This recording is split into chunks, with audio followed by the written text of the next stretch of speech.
Hey everybody, welcome to another off-the-shelf board game review. This week we're looking at Supervillain, This Galaxy is Mine, which may or may not have a subtle resemblance to a certain little property that lots of kids go absolutely crazy for. Little hint, it involves minions. Kind of like this game because in Supervillains, This Galaxy is Mine, it's a 2 to 4 player card game where every one of the players is a supervillain, or at least an aspiring supervillain, whose eventual goal is to take over the galaxy. So it's kind of like that little product I mentioned a minute ago, just on a much larger scale.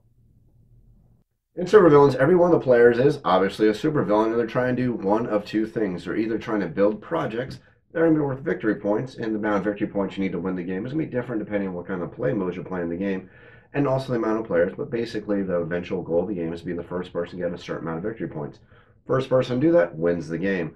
Now, the way you're going to do this is you're going to be drawing these cards. Now, the cool thing about this game is this is a game that, like a lot of very popular games, a lot of more modern games, this game uses a lot of multi-use cards, which means that cards have multiple purposes they can be used for, which adds a lot of decision making to the game, which is something you don't see in these direct interaction style games much like this. This is a game where all your decisions really matter because you have multiple purposes you can do with every one of these cards. And once you use that card for the one purpose, you no longer have access to other purpose because that card goes directly to the discard pile, which means every one of your decisions matter. And what are those decisions you're trying to make?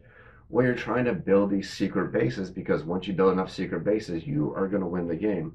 And the way you build these secret bases is by using your minions. Not hundreds of minions, not thousands of minions, hundreds of millions of minions. You're going to use these minions to build these bases. And once a base has been completed, it's going to give you a certain amount of powers or a certain amount of abilities you can use possibly one time or maybe for the rest of the game giving you extra powers. But the thing you have to be careful about is, like I said earlier, this game is full of multi-use cards. Because while these cards can be used for their bases and the projects that can be turned into these secret bases, they can also be used for meteors. And you can use these meteors to launch them at your opponents.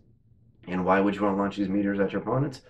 Well, you're going to launch these meteors at your opponents to destroy the minions who are currently working on a project and stop your opponents from building these projects they're trying to make.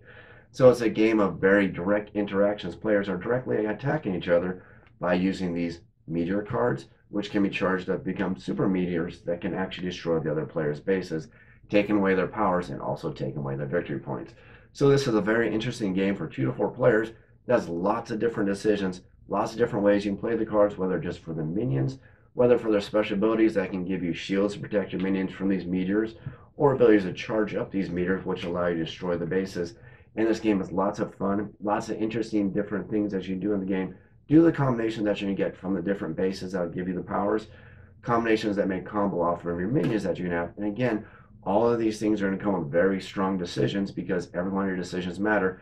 This isn't a game where you're just going to basically look at a card, throw it out there, and play it for its ability. Because every one of these decisions can be sometimes agonizing because every one of these cards, like I said, has multiple different uses. So you must decide when is it a good time to use a card for its top ability, when is it a good time to use a card for its bottom ability, when is it a good time to work on your base, or when is it a good time to launch a meteor at one of your opponents to make sure they don't build their final base, scoring their final victory point, and winning the game. This has just been a quick overview of Supervillains, This Galaxy is Mine. If you want to actually learn how to play the game, make sure you check out my tutorial video where I'll show you how to play the game. You can also check out my sample gameplay video where I'll show you a couple rounds of a 3-player game so you see the interaction and the decisions that go into the game. Or if you want, you can just bypass those and check out my full video review of the game where I'll give you my opinion and my final thoughts of Supervillains, This Galaxy is Mine. Now, if you have any comments or questions, as always, make sure you leave them down in the YouTube comments down below. I'll be sure to answer them as quickly as I can. You can also feel free to email me at offtheshelfboardgamereviews. That's otsbgr@gmail.com. I'll be sure to answer your emails also as quickly as I can.